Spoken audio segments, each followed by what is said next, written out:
Bonnie Ghani, everyone. This is Professor Rahh, Professor Emeritus, California State University of Long Beach, Africana Studies. We want to welcome you here to the Conscious Corner, a Zoomcast that speaks nothing but facts about Black. And you're in the right place. If you're looking for the truth, you found the truth, you're in the right place. And we're going to discuss some critical issues that we face as a people and get some feedback from our panel. As I said, you have Brother Ijau for his organization and his work with young people and mentoring them and developing them, and his longtime activist at Cal State Long Beach, student activist leader, BSU leader, fraternity leader, as well as just a strong brother in the community that works with young people and works tirelessly for the liberation of our people. And we have Mr. Ernest McBride, who's a historian and archivist for his father, Ernest McBride Sr., who started the first helped start the first NAACP at the city of Long Beach, as well as the Optima Club. But he's responsible for the political consciousness of many of the people around him. They've named schools and recreation centers after his father. But Ernest, in his own right, has blazed the trail with regards to his multiple experiences from the service, being in the service, and at the same time playing sports in Long Beach City, and longtime resident of Long Beach, so he's there to bear witness to its growth and witnesses the first Black accomplishments from the first Black mayor, Jim Wilson, and all the strong churches in Long Beach that were activists. Then we have Brother Ijau, straight out of Detroit, Motor City. Ahi, straight out of Detroit. Ahi. Yeah, Ahi, straight out of Detroit. Strong activist. He has one of his relatives on last week, a psychologist, and he's just a beautiful brother that constantly studies and keep up with what's going on in the world and have the wealth of knowledge and experience in the movement. We have Brother Rashaki, who's responsible for this platform, who provides us this platform, the Community Education Network, to be able to present information to our community. As a Long Beach State alumnus, as well as a longtime teacher for Compton Unified School District, and an activist in his own right with regards to providing this program as a contribution to the liberation of our people. And as he constantly said, why don't let the oppressor be your teacher or tutor? So we're going to keep on pushing this evening and discuss some critical issues that we think should be on the forefront of what's going on in the community, and what issues that we think. We're going to have what we call a conversational platform this night, where people speak their mind about what they think are the critical issues and the contradiction that we see of this so-called what is this? America, or the United Snakes of America. All right, brother Ahi, you had started it, and you was talking about the contradiction of this system with regards to the NFL celebrating a moment of silence or recognizing this Charlie Kirk, who was assassinated.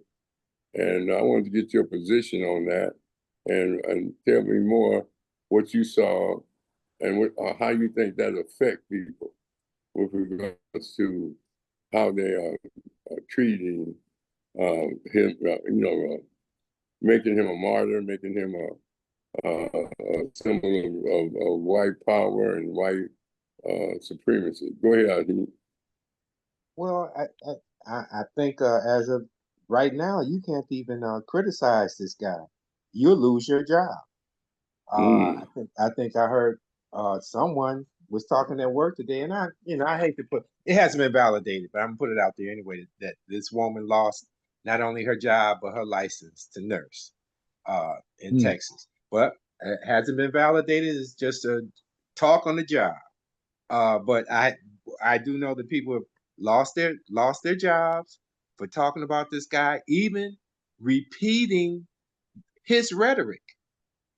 People have been persecuted for that, repeating his rhetoric, trying to make him into something or change the whole narrative around this guy. But it's just disappointing. We were talking a little earlier that all but about 4 or 5 NFL teams would dare to give this guy a moment of silence. They would lower the flag for his assassination, but not even pay any attention to the last mass shooting we had. I mean, they're becoming so common that we're not even, and they're babies, but it's becoming so common that it's not shocking anymore. It's just part of the norm here in America, which is a shame. It's the only place on the planet that this happens, and no action is taken to correct it. But I think it's the consist. Professor, you were saying earlier, it's consistent. They're consistent with their message and with their actions. So this is really that you as you said, there's no bottom. I was just like saying, how low can you go? But as you forestated, there is no bottom, considering their history, and their history is much worse than what they were doing right now. But they're consistent. Yeah, we're gonna get back to that because all the Native Americans that they killed and imprisoned and indoctrinated and took their land, that's one genocide. Then the old enough enslaved. All the things they did to us in the Holocaust, or to our ancestors in the Holocaust of enslavement. I mean, you can't, and they can go lower than that, dropping the bomb on Hiroshima and Nagasaki, you understand, or dropping the bomb in Vietnam, or fire bombs and napalm. So the history, what they did to Iraq, weapons of mass destruction, they got a history of being at the bottom when it comes to humanity. Brother Ijau, what's your position on this assassination?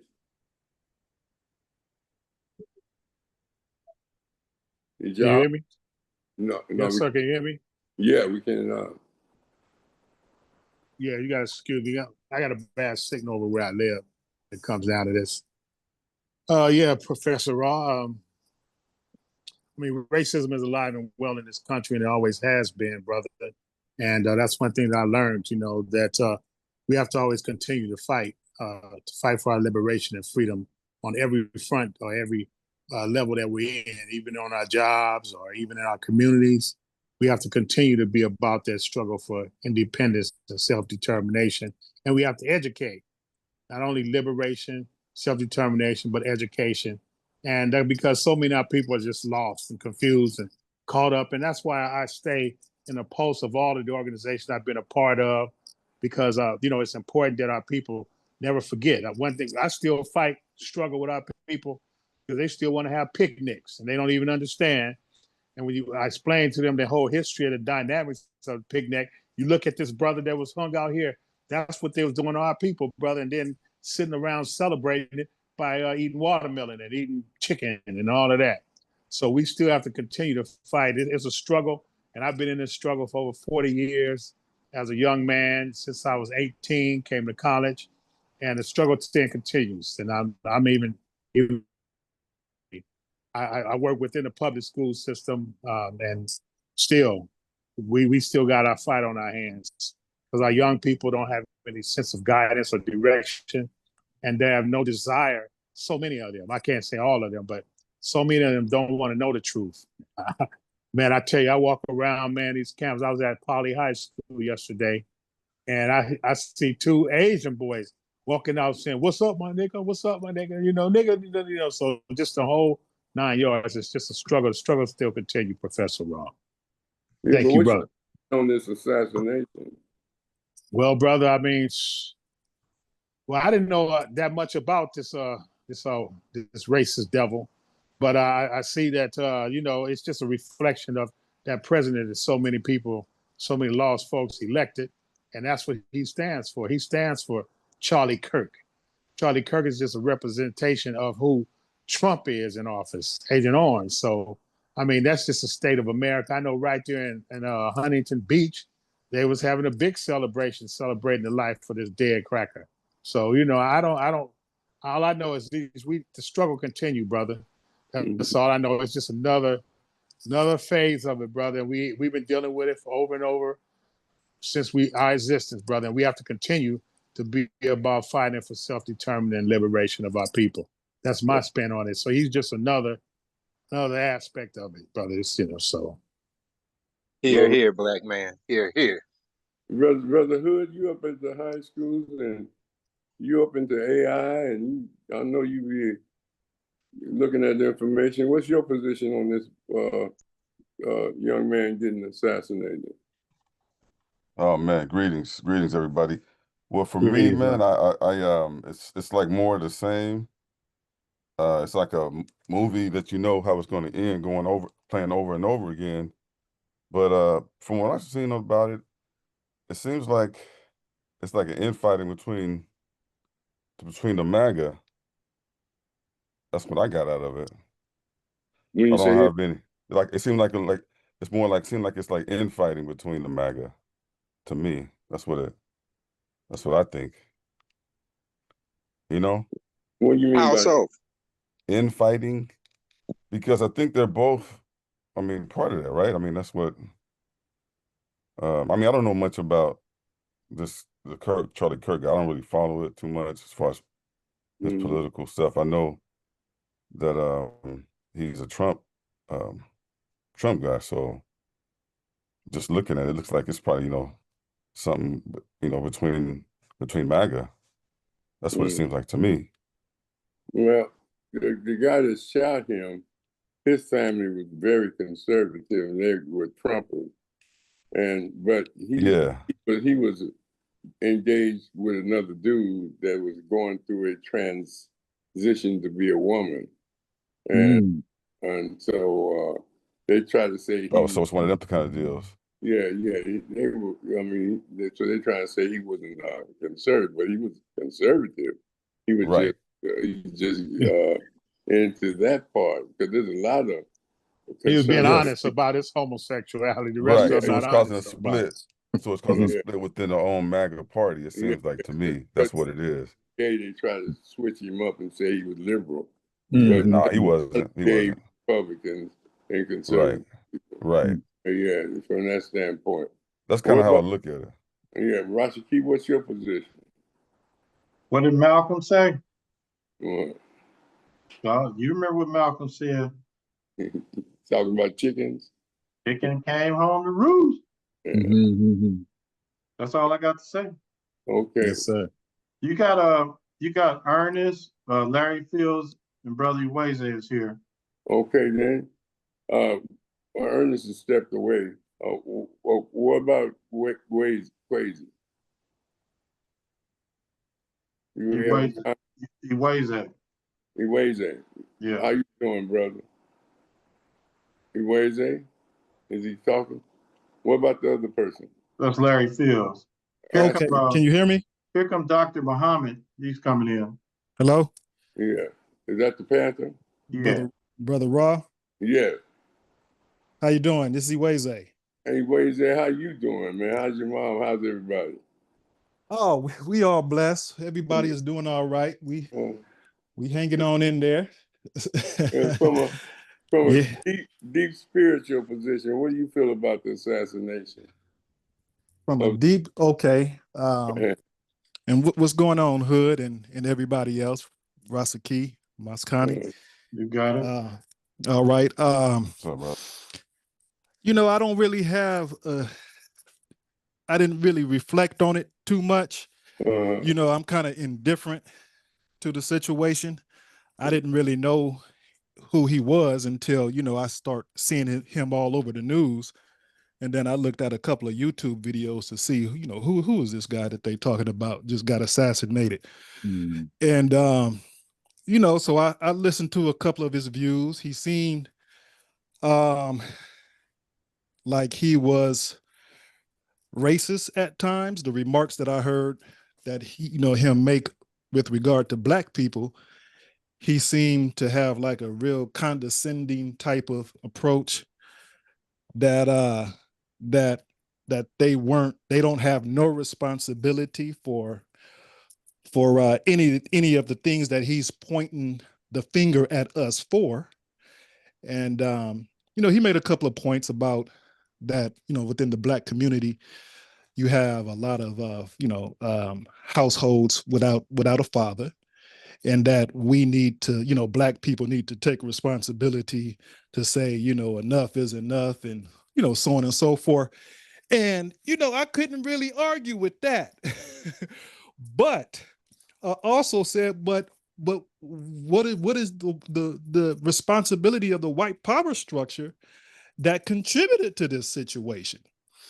You know, so that's how I was kind of looking at it. I said, wow, he ain't having. Are you saying something? No, I was just saying you were correct. You asked the right question. Why is there not that many fathers at the house? What have you done? Because in the 40s and the 30s, black men were in the house. What changed? Exactly. Even up to the 60s. Right. What was the disrupting, factors that contributes to, some of the things that he's pointing the finger at us at? But beyond that, I'm kind of just looking at it like you never know what the system is up to. It could have been an inside job, just like, I think 9/11 was an inside job. A whole bunch of things. It's just like you just can't put it past them. I think Farrakhan said one time that you can't fathom the depths of the mind of Satan. And so it's like you just can't put it past the system to take out one of their own so that they could use that for whatever agenda that they have. I don't know if they want to, create a race war. Trump is trying to put troops in black communities. I think he's trying to put some troops in Chicago, and he wants to send troops in down in Atlanta. Was it Memphis or Memphis? Yeah. Okay, yeah, So, down in Brother Memphis. Wayze, I don't Yes. mean to interrupt you, but that's a perfect segue into Dr. Muhammad, which he Okay. has Wait, very. Rashaki, I just wanted to get some feedback from Mr. Fields, Attorney Fields. Okay. And then we go to the Panther. Okay. Attorney Fields? Good evening, everyone. Good evening. I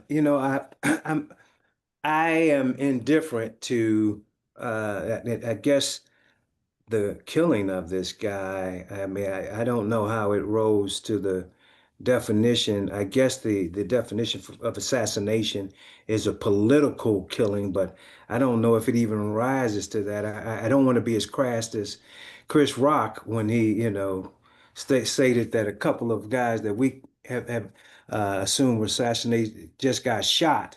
But I mean, I mean, I am somewhat, I'm not even somewhat, I am very much um, unable to even process it because the Sunday before this incident occurred, DeMonte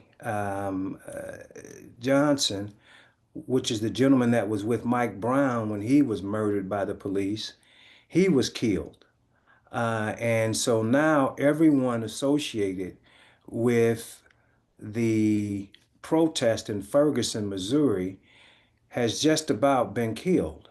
All of these youngsters, it's statistically impossible for this to occur on its own. So I can't process this guy because as they say on the flight, I'm trying to put my own seatbelt on, I'm trying to get my own oxygen. So and I mean it's I have to be and I'm indifferent to it because the fact of the matter is we are, these people have waged war against us. But what is of note, the pattern that is of note is just like the Nazis before they started the World War, had a flashpoint, and instead of going after the individuals that burned down the parliamentary, they did a turn and came after the Jews, just as occurred in 9/11. The Saudis that were on those planes were the supposedly the executors of that tragedy. They didn't go to Saudi Arabia; they went to Iraq. This incident here, you have an individual that is everything but a member of our community, but you're coming after our community. Why are your nationalists calling HBCUs, threatening them?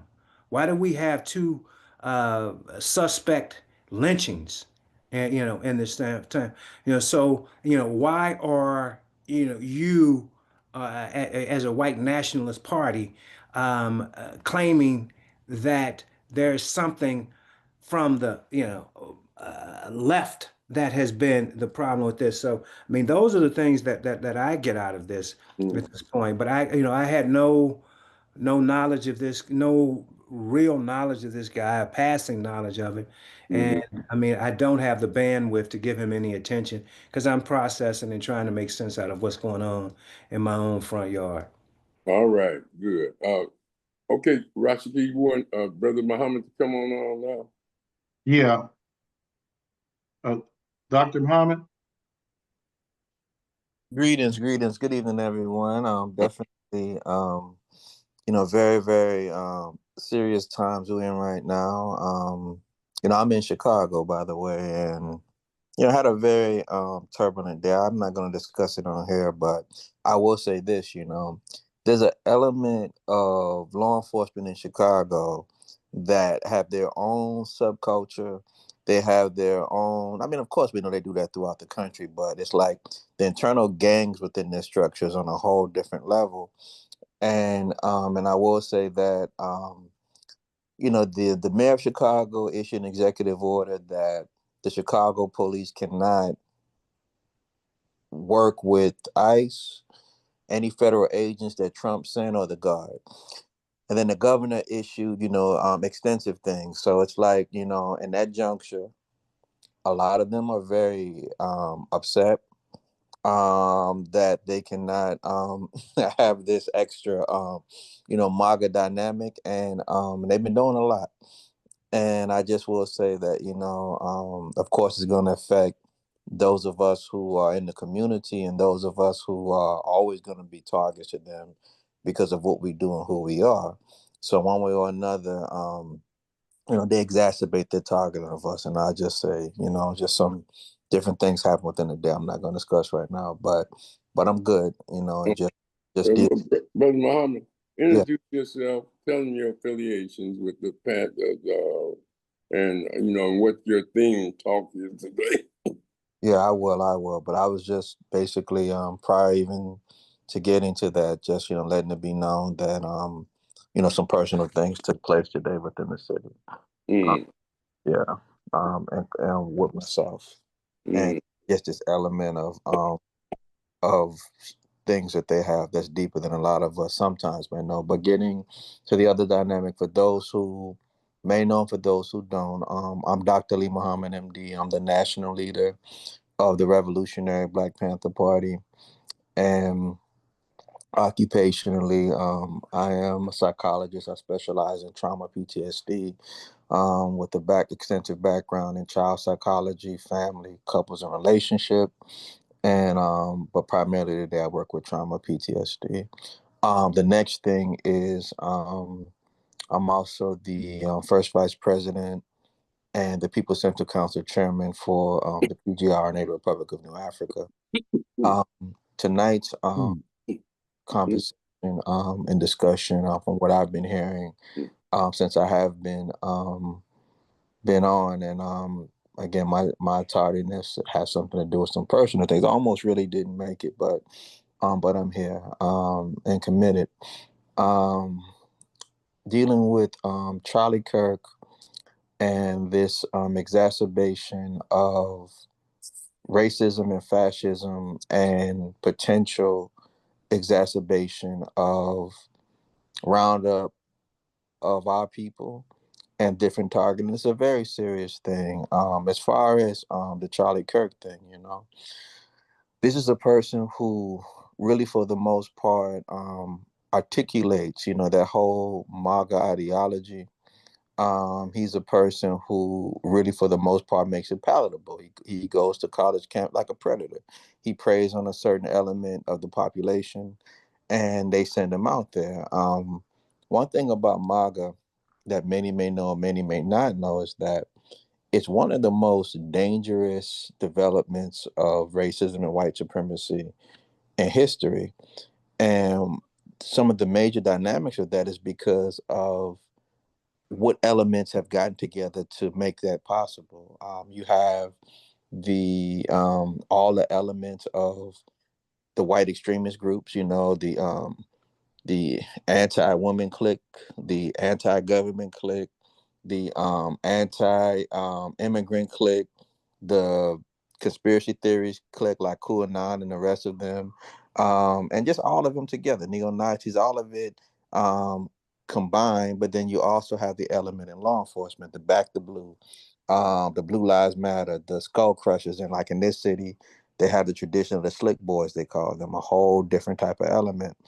And then you have, which is Chicago, and then you have the other elements of the criminal element. Trump released 1,500 Jan 6 rioters, and you combine them together with this final element that used to be hard for them to have peace with, and that's the oligarch, and at least consciously and knowingly, the oligarch class, the Bezos, the Zuckerbergs, and the Musk, and now they all friendly together. They hadn't had that much cohesion since the days of when they got upset during Reconstruction. That they're in a whole different thing right now, and that's what makes MAGA a little different. And Trump is just a mascot. He's not that bright, but he's a good crash out because he has a history of destroying anything he even tried to build himself. He never had a business company or item that he's developed that's been successful. And anything they give to him, he write an executive order off on it. So it's like you need a crash out like that. For what they got going on. But someone like Vance and Kirk is the next generation. And these are the people you develop because they let Trump crash out, and then they become, a whole different element of their whole move. But as far as the Kirk thing, as I was hearing, the brother said, he was paraphrasing Chris Rock about, people just getting shot and there not being the assassinations. As somebody who's versed and who's trained, very when it comes to firearms, combative training, just knowing the different dynamics, especially how snipers move and operate as well. Snipers usually come in pairs. It's a lot of people I know, I'm just being 100, that can shoot at 200 yards. As long as they train regular, that ain't even having no military training, no combative training. I just know people who train regular that can do that. However, the precision on that shot was like art if you're a shooter. He got struck right in the carotid artery. It's like, it was like art, almost looked like AI. It was so much precision with that. And that wasn't happenstance. It looked like that. And so the point I want to make with that is it definitely was something that's far beyond that Tyler Robinson dude, in my opinion. I do know that, like the brother was mentioning earlier, that, it could be something from the inside. I don't put it past them. We know that on 9/11, they had several actual simulations going on. I think one of them was called Amalgam Freedom or something like that. And they had these different scenarios of planes getting hijacked, going into buildings that they, and some of them they annually did on September 11th.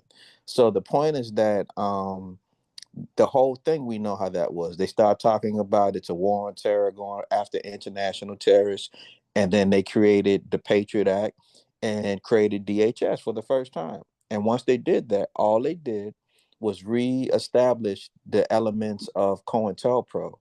And my eldest, Panther eldest, brother Baba John Bowman, he talked about how the same COINTELPRO agents that tortured him in the 70s, I mean, sexually abused him even, that these same exact agents knocked on his door as DHS agents at 9/11 and saying they got unfinished business from the 70s.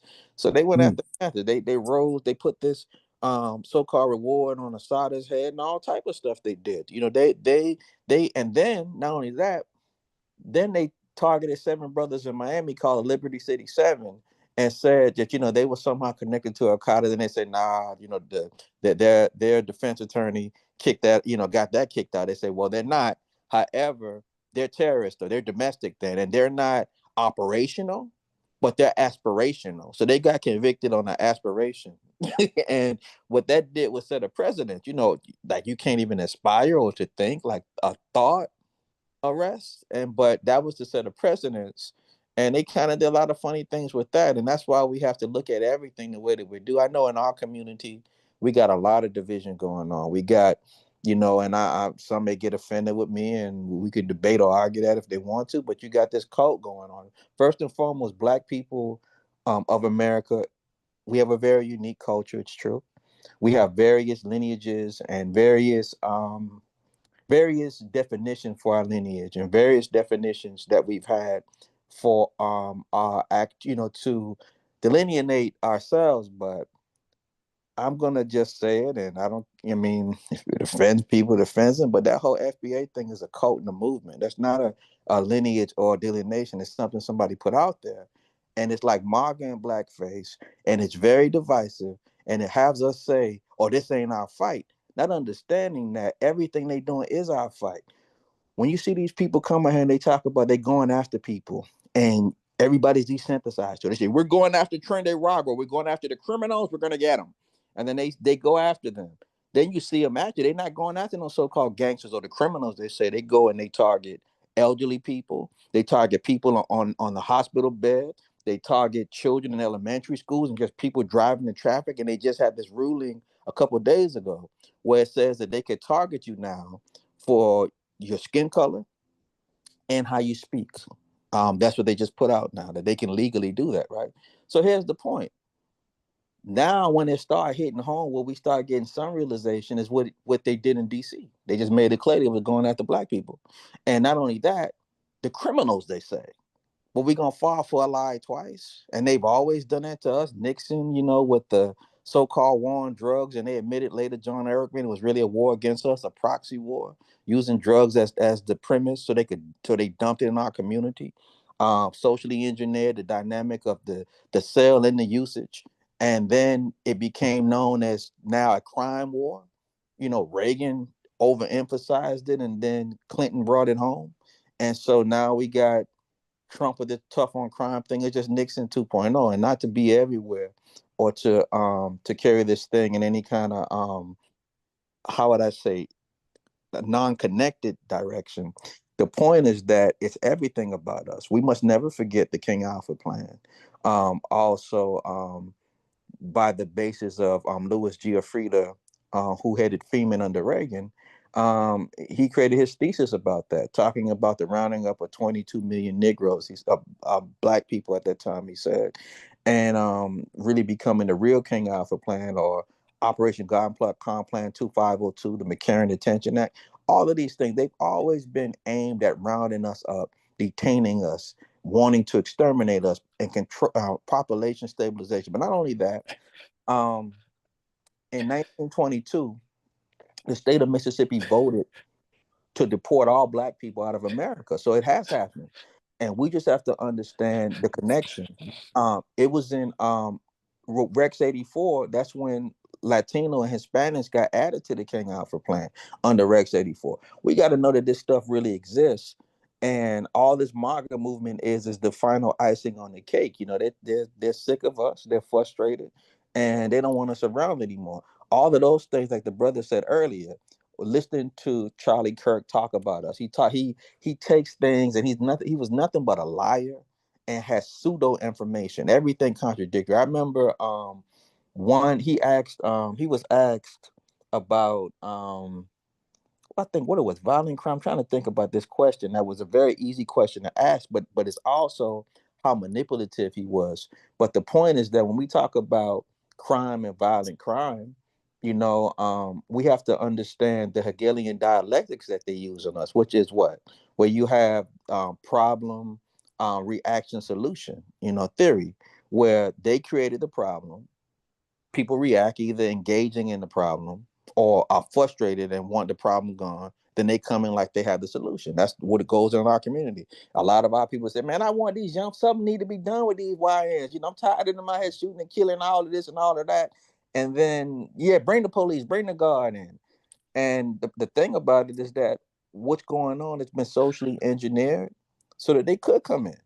And a lot of that, believe it or not, in this city of Chicago, you have a split on black civilians in the community, where some actually for real want them to bring in some troops and some guard, and then others have more sense. And I will say this is those of us who work in the city, as myself, we work with the street tribes, vice lords, myself, vice lords. I mean, speaking for myself, I work with vice lords, GD Stones, Mickey Cobras, KTS, all of these different groups, and we have coalitions set up where we work on crime prevention and where we work on, getting the process in order. It doesn't mean it's perfect, because any city can have shootings and killings, but there is work being done. Whereas it's not like something that's not. And Chicago's not number one for violent crime. Chicago Newsweek said number 25, and even FBI statistics themselves said out of 326 cities, Chicago ranked 116th, not 10, not 19, not 20, 116. But the question we have to ask is, why are they targeting Chicago?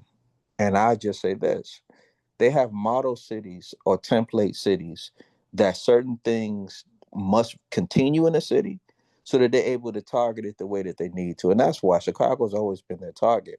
But Trump called himself, saying that he was gonna wage apocalypse on Chicago, and we were gonna find out what him changing the name of Department of Defense to Department of War means. And not too long after, one of the chief agitators they have for MAGA, one of his friend, gets, shot and killed. And he didn't just get shot and killed. He had our name in his mouth when they killed him. They was asking him about mass shootings and all of that. And he started talking about, when those dog whistles, the gangs, that's another N word. There's a lot of words they use that's another word for us. But that's what that was. So my whole take on that is the fact that this dude, was a rabid racist, very dangerous person. And enabled a lot of people to say, have sympathy because his children saw him die and all these other different things. But what about the various people who had children and they died, like George Floyd? He disrespected the death of George Floyd, said he was a drug addict. He disrespected Breonna Taylor, said she was a thug and her boyfriend was a thug and they deserved to die. He disrespected Trayvon Martin and said he was a thug and he deserved to be killed and die. So it's like, how do you have empathy or sympathy for a person who dehumanized you, and then say it's just words? Like, words don't kill. Words kill. Because I asked the question, why do people hate Hitler? He never fired a gunshot. He never pulled a lever. He never, put no pellets in them gas chambers. He just used his words. And yeah, words do kill. And so the rhetoric of Charlie Kirk is responsible for George Floyd, because his rhetoric was before that. Responsible for Breonna Taylor, whom he also dissed after they died. And responsible for Tamir Rice. And mainly countless other deaths that we have. That rhetoric dehumanizes people and propagandize their condition. And yeah, whatever happened to him, as Malcolm would say, the chickens came home to roost, and that's just what it is, as far as that's concerned. And that's about a good amount of what I wanted to express, situationally, about what's going on. Well, okay, that's good. That's good. Well, whew, boy, appreciate what everybody said, if I understand correctly. Ernest, you have any comments on this assassination? Thing, You, you have because for a while I kind of felt bad for his two kids, but I say, hey, he might have been bringing them up the way he is, so I don't feel nothing for the guy. Like brother just saying, yeah, I knew the problem was bad, you know, what's happening, but I didn't know it was that bad, you know, as bad as what you saying tonight about all these different factions and stuff. Because me and my dad used to argue. We didn't have to argue, but we just make bets. Because even when I was a kid, he would tell me, well, when you get grown, you're going to be doing, you know, this fight is still going to be going on. And I told him, well, I think if we do make strides, you know, for the race, I'm sure it's going to be a black man from the South, not from the North, because they even got a different perspective on whites than we do, you know, grown up here like in California. So he, you know, I see like you're saying about the struggle, you know, because I walked picket lines with my dad when I was 7 and 8 years old. And like you say, the struggle is still here, alive and well. So that's about all I have to say, you know, but I don't feel Kurt, you know, because he running, I guess he, like you say, like Malcolm said, the chickens came home to roost. Okay, but you know, we all know that it took us 100 years to get out of the Holocaust of enslavement. So, you know, I mean, it takes a long time to get the pressure off of you because he specializes in domination, deprivation, and degradation of people. You know, and he studies psychological, spiritual, and physical war, and he implements all his plans. He abuses everything that he touches for the purposes of furthering his power. He exploits everything that he touches. But getting back to this assassination, this was a very, very influential young man, Brother Kerr. He had 800 chapters of his organization, Truth Something, throughout the college campuses.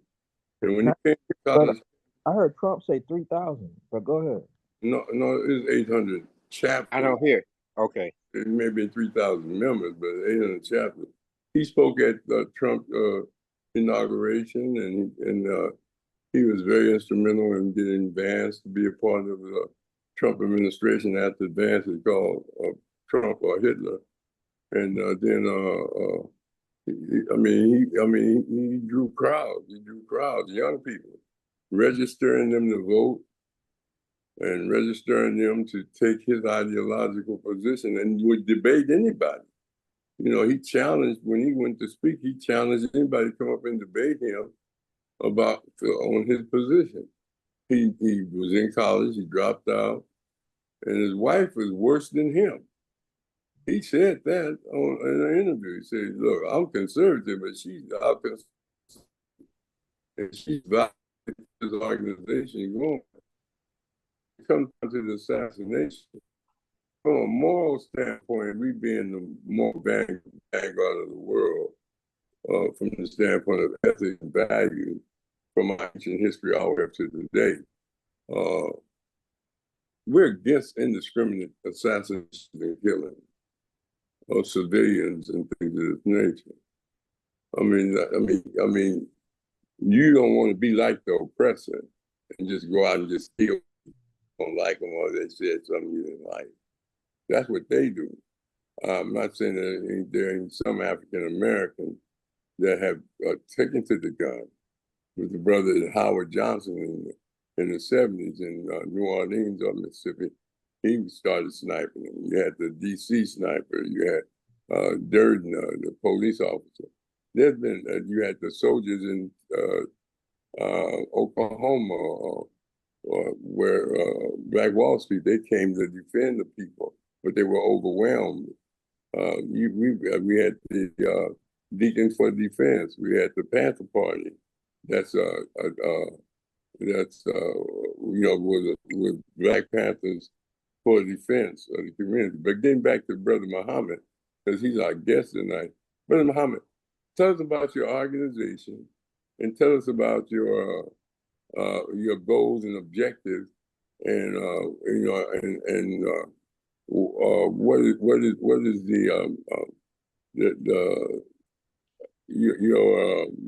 your creed, or what are you trying to do in Chicago or nationwide as the national leader? Yes, definitely. With the Revolutionary Black Panther Party, we are considered, also internally considered at the continuity. So as the same party in the 1960s, just updated today to deal with today's struggle. Besides the 10-point platform of which we still stand on, and even as it was reconstructed in the 1970s by Dr. Huey P. Newton, rest in peace, rest in power. We also have what I developed as the 5 principles. And those 5 principles are, which is our overall mission, ideology, and philosophy, is to feed, clothe, shelter, train, and defend the people, which I also coined as law and collectivism. And in that juncture, so that the people are self-sufficient, able to feed, clothe, shelter, train, defend self. Now, some have argued throughout our sojourn in the movement when it comes to political education and revolutionary politics, that those are survival things, and and it's a deep dynamic, because the point is that you can't have a revolution or war if you can't eat, ain't got no food, clothes, or shelter, or training, or the ability to protect yourself. And so if we don't see this is our position. If we don't see someone starving to death, homeless, don't have no clothes or nothing to protect themselves from the winters or the summer, and uneducated, the same as killed physically, shot down or lynched, then we have to reevaluate what we stand. So those basically have over 40 chapters nationwide, 15 international chapters. Our international headquarters is in Addis Ababa, Ethiopia. We also have a chapter in the Netherlands, which helps us throughout Europe. And as far as the United States of America, we operate dually. While I'm living in Chicago, Illinois, so we have a what we call our actual Midwest regional headquarters, but we also have our southern headquarters in Jackson, Mississippi. And a lot of times that work is in between from a national perspective. But that's pretty much. And we have our West Coast regional chapter headquarters, which is in Oakland, California, and that handles the West Coast for us. But getting back to the mission and purpose: feed, clothe, shelter, train, defend is what we stand on, with an ultimate end game of a nation of our own. And to summarize that, as I mentioned earlier, I am the first vice president of the Republic of New Africa and the People's Central Council chairman. And in that juncture, the RNA and the Panther Party, we come out of the Malcolm X doctrine. And many may know, and some don't know, that in 1963, when Malcolm went to speak to the OAU, he also spoke to a subgroup of the OAU called the African Liberation Committee, and they were responsible for financing liberation and revolution struggles throughout the continent. And he asked them for financial and military support to carry out the revolution in America, which is an intricate time. Because in the 60s, that's when revolutions were being waged in Latin America, the Caribbean, to decolonize the people. And basically, they said he needed 2 things. He needed a united front and a military force. And ultimately, from that vantage point, we know what happened with organizing 500 people in Detroit that ultimately became the Republic of New Africa. And we also know what happened once Baba Kwame Ture, rest in peace, rest in power, came to California and also met with Baba Huey P. Newton and Baba Bobby Seale and basically they were in Ram at the time, which also came from Malcolm, was able to influence a dynamic of the Panther Party where we started in Lowndes County, Alabama, under Kwame Ture to secure the vote, but we proliferated in Oakland, California, to able to manage that in a whole different way. But I just say that we stand on the threshold of our legacy, and we're still standing for the freedom, liberation of the community and the people, and for a scientific African communal, aka scientific socialists, you know, establishing scientific socialism, but we're also African-centered Marxist Leninists.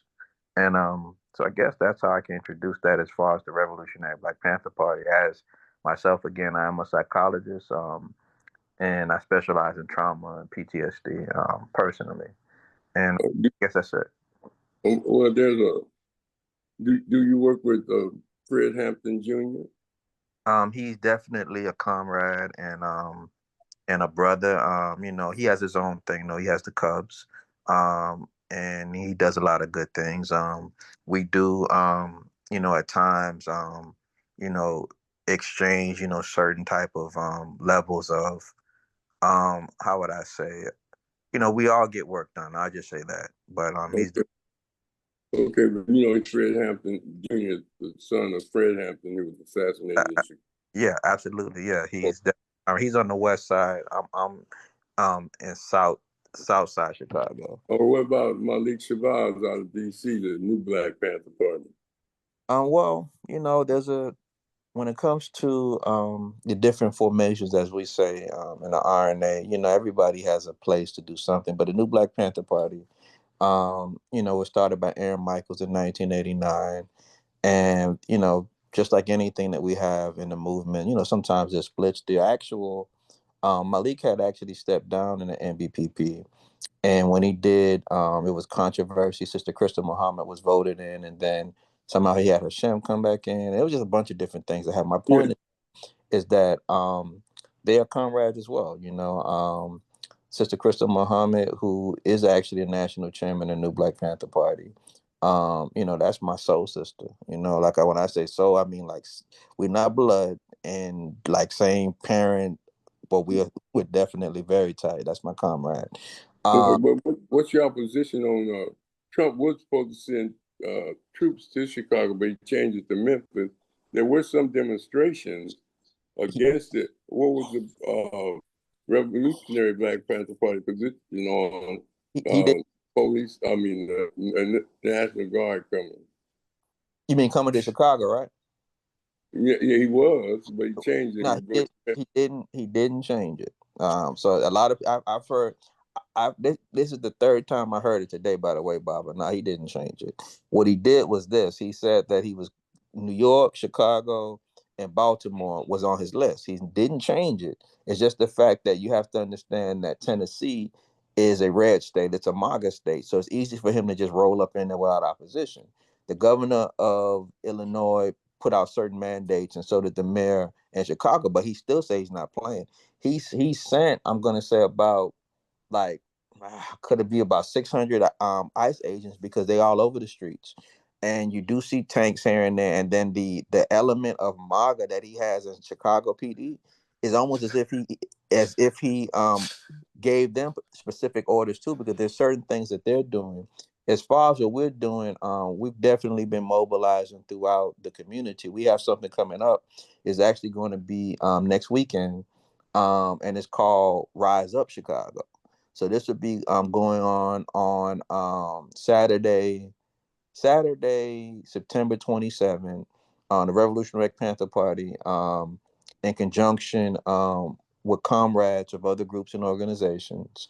We'll be putting on Rise Up Chicago, which is our official response to his threats of, like he said, we're going to find out what war mean, and his threats to send the troops in, because he didn't stop it. He just went to Memphis, but he didn't say he's not going to do it. We're still under that element of threat.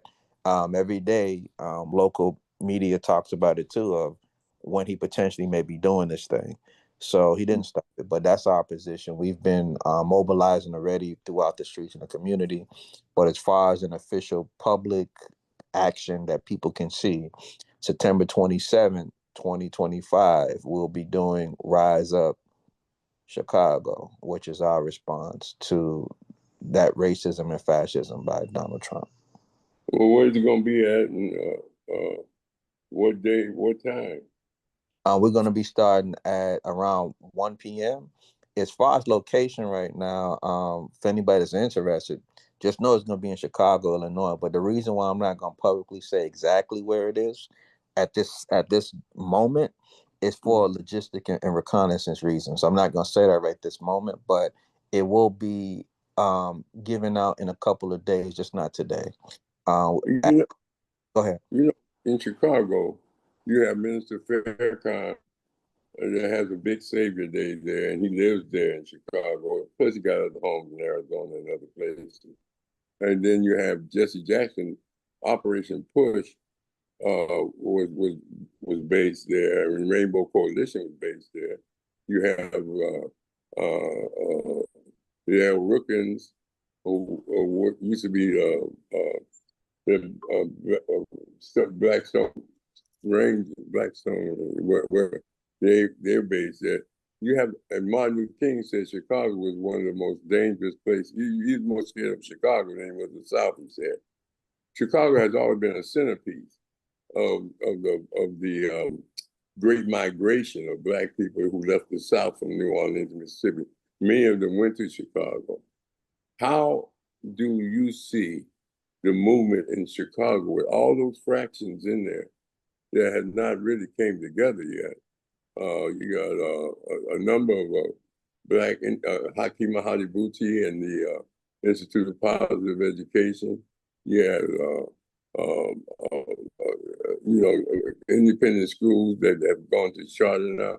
How do you see the temperament and movement in Chicago as far as the ability to mobilize the people and educate the people? And what tools do you have to get to do that?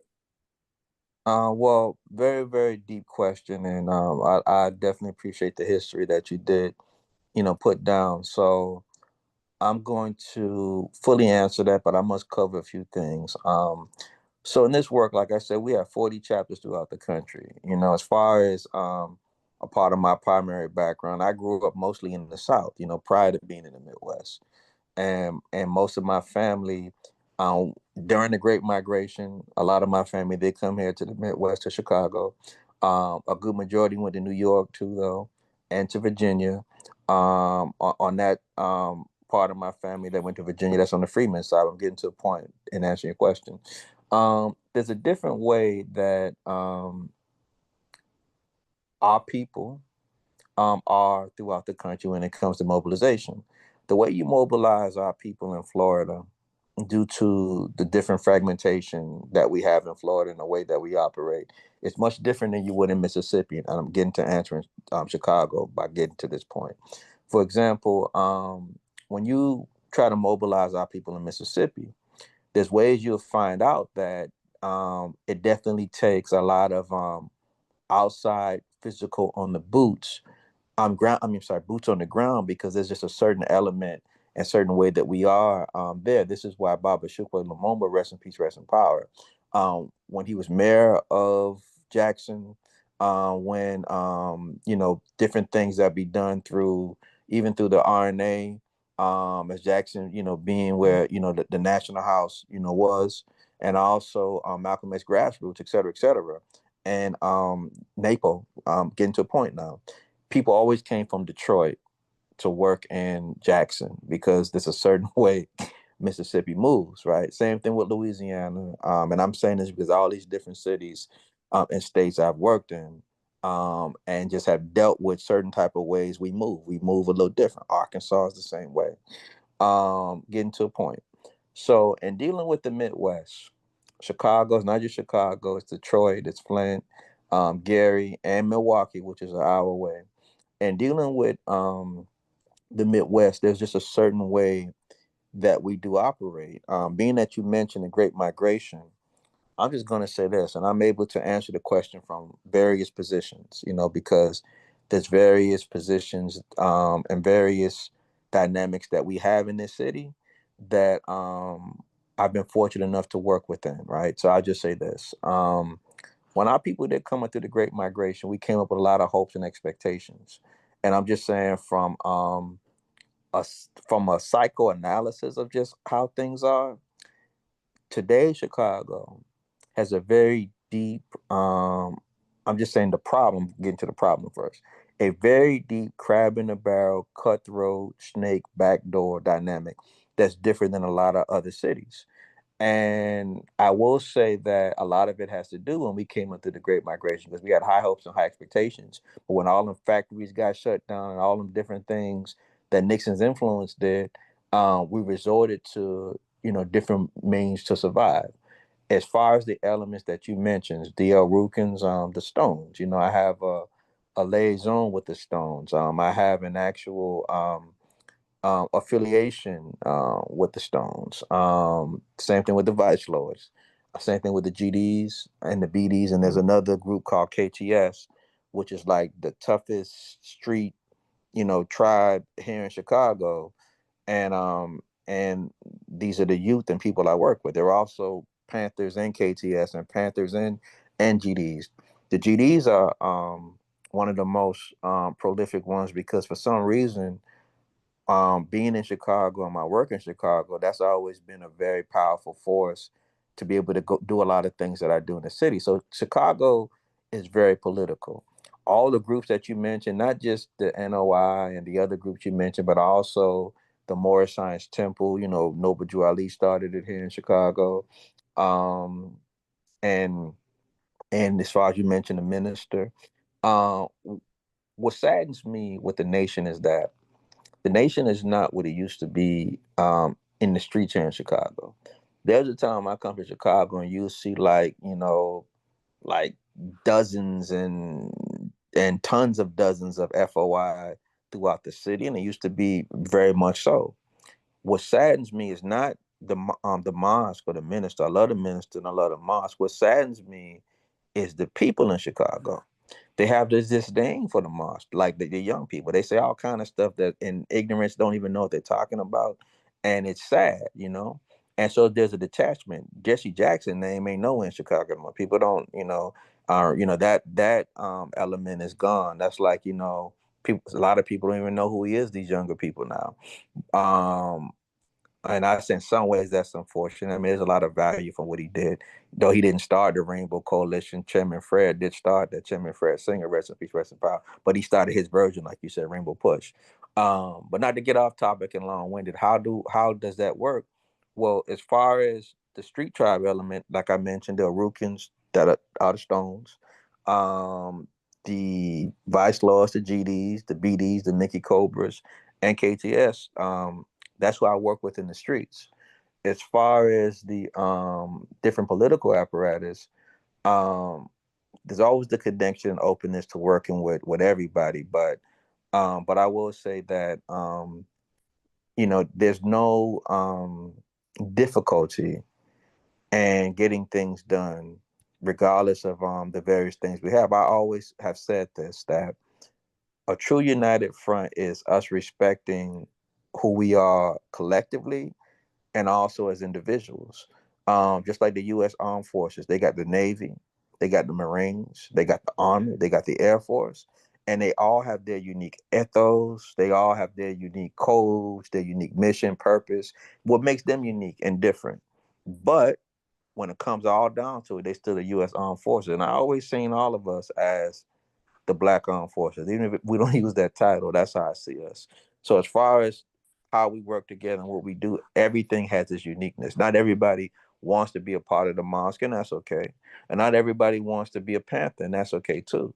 But for those who want, and not everybody gonna be in the street with the gangsters, but the point is that there's an element in place for everybody, and it's about how we all can agree and be in cohesion, and that's getting done.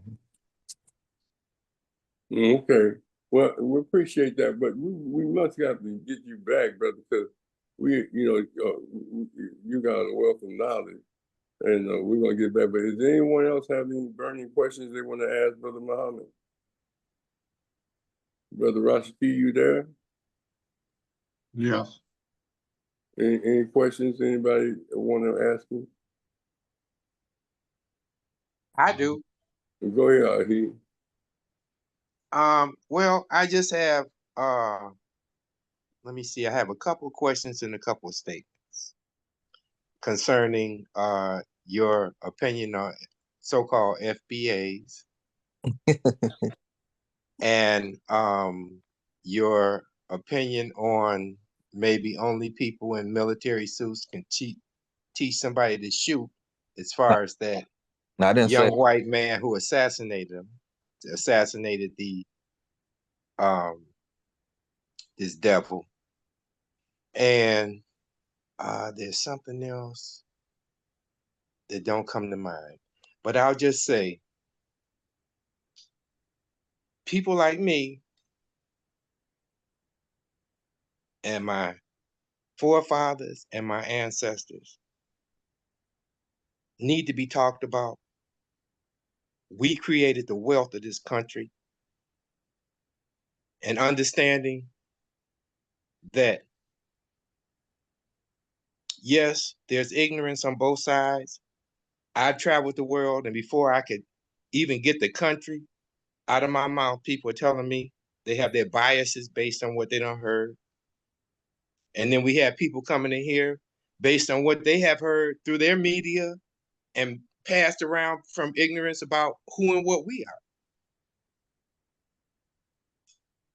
But there is a distinct difference between my story, my ancestors and forefathers, and there need to be a distinction between what my ancestors and forefathers and currently the most copied, culture, hated, despised, but loved in the world, us.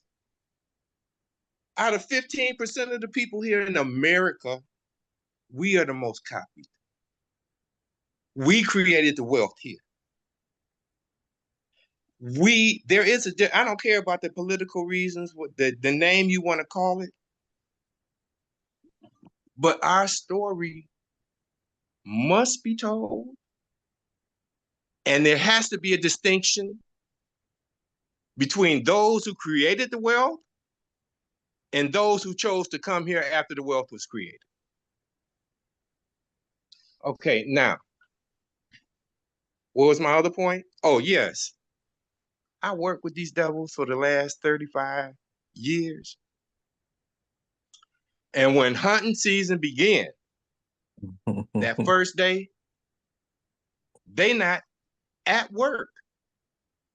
They've already made preparations for them not being there.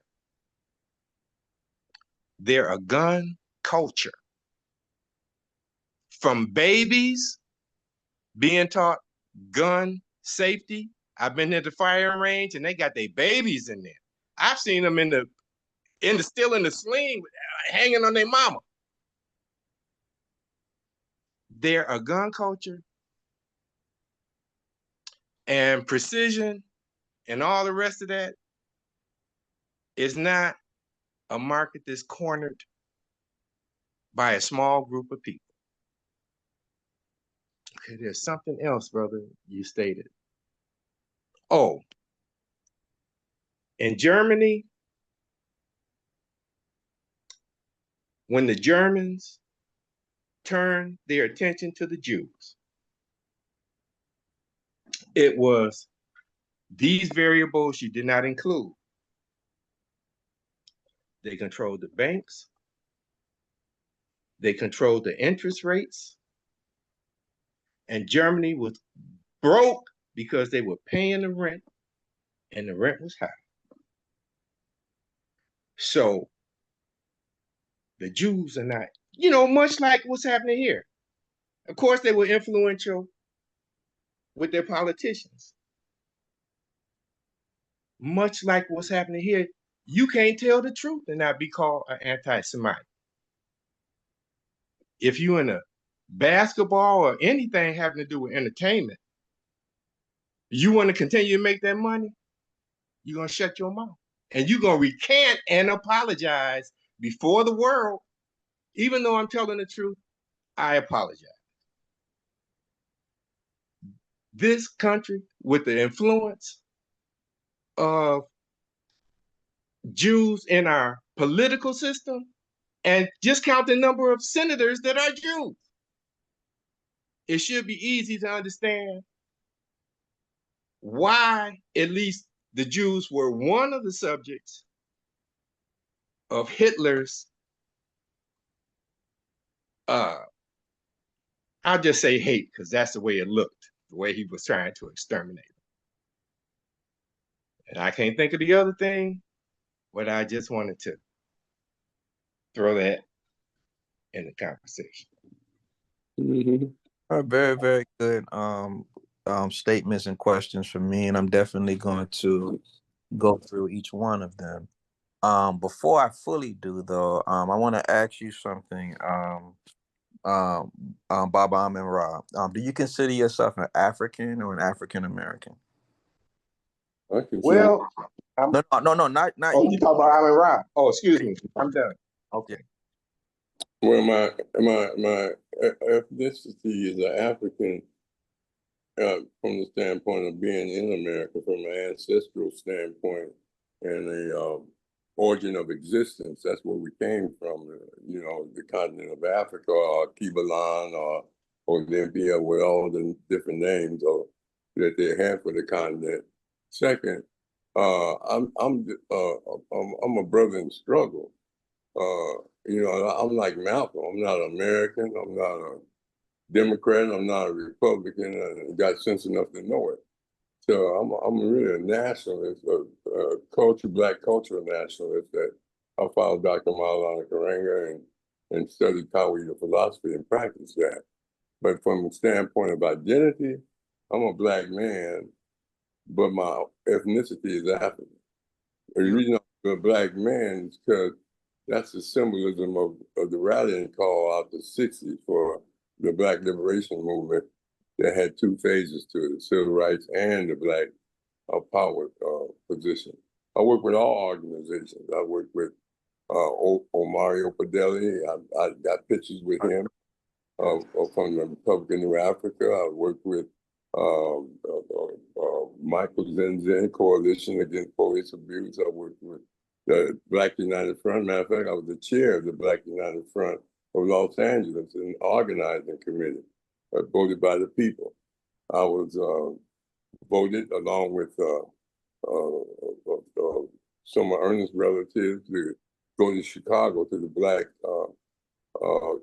Gary, Indiana, to the Black convention, political convention in 1972, which I attended. But I'm just saying that when it comes to identity, I realize there's a conflict, and I don't think, you know, I do not identify with America. Let me just say this: I live here. I work. I'm like an enemy behind. I'm behind enemy lines. But the point is that we don't look at it. We look at the positives that Black people are doing. Everybody's making a contribution. Yes. It's hard. We don't have the money or the military to force our people to unify like the white man. He makes his people. He pay them or he punish them if they don't go along with his philosophies or his things. That's why they used to kill white men who married Black women and things of this nature. I call them nigger lovers and all of that. I mean, he had laws. He passed laws against miscegenation. You know, so that's a different. See, we can't compel our people. We don't. I mean, and the same thing. We still send our kids to get educated and indoctrinated at public schools, not with the consciousness of just going, learning skills and learning that the ability to matriculate and the raise struggle to be successful in operating in society as well as contribute to our liberation. But our kids go there naked because the homes have been destroyed by, you know, the parents don't take it their responsibility to educate their kids. Ernest, his father was an educator. He talked to all the young people in the neighborhood about political consciousness and things of this nature. But when it comes down to most homes in the Black community, they don't see their homes as an educational center to prepare kids for the reality that they're going to face with as they leave the house. And so, but getting back to your answer, yeah, that's how I see myself. It's complicated, but it's multidimensional. But we're in a complex and multidimensional struggle. Well, I definitely appreciate your answer, and I'm 100% in alignment with what you said, because that's how I identify myself as well. So there's no contradiction, when it comes to that. But I do see that right now there's a very serious issue at hand when it comes to this thing of identity and lineage. And I asked that because of with the brother Ahai. Is that how you say your name, good brother? Is it Ahai? Ahi. Ahi. What he has stated, and it was in reference to my comment on FBA. It is very true that people in the diaspora are unique in many different ways. The reason why I mentioned what I mentioned, it is because there's a serious division, and it looks like a psyop that's going on. And surrounding it is the argument of reparations with no real tangible explanation on how that would happen. But that's surrounding the argument. So the conversations, yeah, they got to be a delineation, delineation and lineage, and we FBA and Africans are tethers, and we're not going to identify with Africa and the tethers and the Caribbean, black people, the tethers, and we are foundational Black Americans, and that's just what it is. And what I will say is that there's some good points. My major issue and problem is that we do have to be very careful. And as I just heard Baba explain about, we've lost that, man. It's sad that a lot of the generation now don't understand that. They don't understand what Malcolm said, that he's an African who happened to be an American. That wasn't like just trying to play no games or nothing like that. Pan-Africanism and Black nationalism is serious. Dr. Martin Delany started that not to play any games. Dr. Martin Delany started Pan-Africanism and Black nationalism because of the fact that the Europeans had Pan-Europeanism, meaning that America started racism and white supremacy. And 1676 is when, in 1676 is when the concept of race was established. I'm sorry, I'm talking far. 1676, the concept of race was established in America. And when that concept was established in 1676, they started this Pan-Europeanism, that no matter where you came from in America, no matter where you came from, you came to America, if you was white, then they were all one. Dr. Delany started Pan-Africanism and Black nationalism for the same reason. After the Civil War, he realized that we needed to have some type of similar unification as well. So he's the founding father of Pan-Africanism and Black nationalism. When I say the FBA cult movement, is because of what Tariq Nasheed has done. He's taken the mantle of ADOS under Yvette Carnell, which is American descendants of slaves, and just threw FBA on it. And it operates like manga in blackface. If it was just delineation, like saying the term African American, the term Negro, the term colored, and all these other things that we've been called, nobody ever called themselves those terms and start saying, to hell with Africa, and people from Africa are tethers and Caribbean people are tethers, and started this big division and call it delineation. Nobody ever did that. And then to argue the same rhetoric of rabid, racist, manga, white supremacists and putting blackface on it, because that's what it does, it's not cool at all. What we have to understand is why even the concept of what we call African, of what happened, like why does that exist for those of us who embrace Black nationalism and Pan-Africanism? And I will say this. The reason why that's embraced the way that it is because Black people in America are still under the colonization of racism and white supremacy in America. In the 1960s, prior to the 1960s, Black people in Jamaica didn't say they was Jamaicans. Bahamas didn't say Bahamians. Trinidadians didn't say Trinidadians. When you study the history, Black people in Jamaica said we're Ethiopians, we're Abyssinians. Didn't say we're Jamaicans. Black people in Bahamas didn't say that either. They said, same thing. Identified as Africans, we Africans. Trinidad, we Africans, right? It wasn't until they had a revolution to decolonize. Revolutions ain't always physical either, but they had a political revolution. Then they created their delineation and structure what their lineage was and embraced the term Jamaican. Even when God came to America, he didn't come as a Jamaican. He came as a Black man. Even he used the term Negro, but he came as a Black man, and he came as an African. Didn't come like that. What happened? Well, in America, we didn't fully win our revolution, political or physical revolution, to overthrow American colonialism. And so we're still colonial subjects. And that's why we identify with, that's why Malcolm said, I'm not an American, I'm an African, because we're still colonized by the United States of America.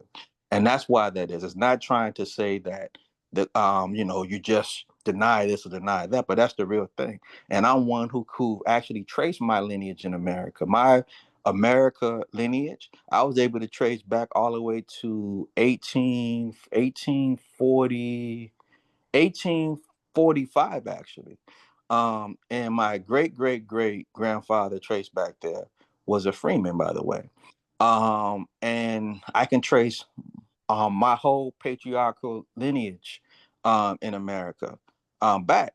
I got all the way to 1845, and yes, the 1870 census as well. So my point is that when it comes to that conversation, I could argue it either kind of way. But the point in dealing with that is we have to be careful, is my point.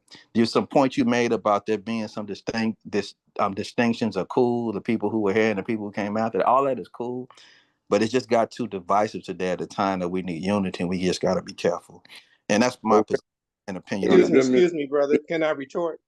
No, well, I'm actually, that's just one thing, and I'm Well, I responding. mean, since we're on this subject, No, and you can get on. I didn't know we was debating, but I'm getting to your next point. Your next, Okay, all right, go ahead. yeah, your next point was that the gun culture in America. Well, I grew up in the South. My family is in Florida, Mississippi, Louisiana, so we know all about gun culture. But I'm also, trained in combatives. And my point was that even with hunting culture, you got all kind of seasons. You got, blacktail deer season. You could usually hunt, wild hogs all year long and all that other stuff. But the point I want to make deeply and emphatically is that even for the best shooters, there was a certain level of precision there. I mean, if you ever went hunting, a lot of times you're gonna fire more than one shot. Sometimes you may try to hit like a body shot, but and the neck and head is not the easiest shots to make all the time. Most of the time when you train, even in combatives, you train center mass shots because the body's easier than hitting in the head.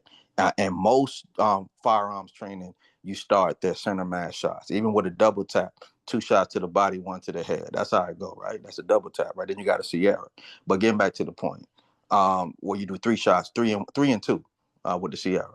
But getting back to the point, so I say that because it looks like a certain artistic precision, but anything's possible. I also did say that average people who train, regular people, I did say that, can shoot 200 yards. So that was an anomaly. The anomaly I felt was the artistry, and it was just deep. And that's just my take and opinion on that. And the last thing about the Holocaust situation, when you really understand how the Holocaust is and was, the as far as the Jews in Germany, when it comes to the Jews in Germany, the rich, affluent Jewish people, we know had some type of connection and communication with Prescott Bush and these other people in different places. So it's like a part of that actually seemed like it could have been some inside complicit dynamic going on. But the point is that poor, impoverished Jews did get targeted the same way poor impoverished black people will get targeted. You have affluent black people that's complicit with this system. So it ain't no different. We just have to understand that when a group of people are targeted, and that's where I'll land my plane. He, did you have something to say? Then we're gonna close out. He? Yes, sir, Professor. Mm. Not too long ago, I heard somebody say something that was very poignant, simple, but it was to the point of the fact that the only true American culture is the ones that the enslaved Africans started to create and passed on and on through us. Everything that they had was stripped. Everything they had culturally was stripped, and what wasn't innate was created here on the land. Nothing came from Europe. Nothing came from Africa, except for them or any other parts of the world. So other people who have choices, they come and make the choices, and then you want to call it divisive. Well, then we might not just say forget history. It is what it is. I don't. And that's the only way we can get over it. I'm saying I don't is to look at it and deal with it directly. I'm saying, can you explain what you're saying is what it is? Because I don't get what you're saying, so I can be clear. The facts are the facts. We were stripped of everything. We had no choice in anything. Anybody else who came here had choices. We created the world, our forefathers and our ancestors, and we are still the ones targeted not only by the white folks, but by the other ignorant Africans around the world that are coming here who have misinformation, disinformation about us. Let's talk about that. Now, I know that we do the same thing here. We have misconceptions about those people out there, but we have to deal with the truth, bro. Divisive or not, you have to get past the divide. You got to deal with the truth, get past the divisive, get together, and we'll go from there. I didn't create the education system. I've seen it from when I was a child and what it's developed to. But what we have taken away, we can get again. What we have learned and unlearned, we can learn again. But let's always deal with the truth. All right. Let me just say this as we close. And Brother Muhammad, we're gonna have to have you back again to go deeper into your perspective. Yeah. First of all, let's just get this straight. In Germany, those were Germans who said they were Jews. They were white people fighting white people. You can't, I mean, I don't understand. People like to treat Jews like they're a race or a nationality. They're just white people. They just follow Judaism, the first testament of the Bible. You understand? That's all they are. Look at, I mean, they were fighting each other. They fought each other in the Civil War. You understand? They've spoken both people here, and they fought each other. They fight each other all the time and kill each other. You understand? They're a killing machine. They enjoy killing. All their movies is about killing. You know, they give Academy Awards to gangster movies and things. And all you got is frightening movies. Somebody's chasing them. They got a hero to save them. I'm just telling you, don't ever, in my opinion, just my perspective of studying, that the thing that the Nazi had in common with the Jews, they were both white.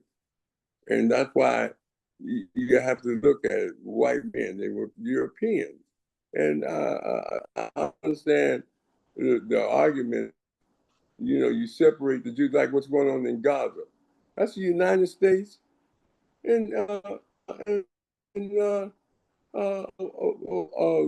colony of the United States, a military factory in the United States to protect white global interests, trying to exterminating people right now in Gaza. You understand? No news outlet today had the Israelis invading Gaza and bombing it as a lead story. It was all about Robert Redford, about Patel, about everything except for the genocide. Even though the nations did committee to say it is genocide, and there's a number of other groups that are saying it's genocide, but no one is claiming that Trump is a genocidist. He's the one who's giving them the weapons. That's a violation of the Human Rights Act of 1948 that was passed on human rights, on genocide. I'm just saying that, make it clear. But Brother Muhammad, we'll be back. We generally go, from about 6 to about 7:15. And it's a little late for brothers in the East Coast and West Coast, and that's where you at. And we respect that. But me and Rashaki get in contact with you and invite you back to further your perspectives, okay? Definitely. Appreciate you all. You all have a great evening. You're all black people. I mean, black power, people, black power. And you're welcome to come in and listen on the show all the time, brother. We have guests. And Rashaki, who's going to be on tomorrow? Tomorrow, man, tomorrow we have, let me just show you. I can show you better, I can tell you.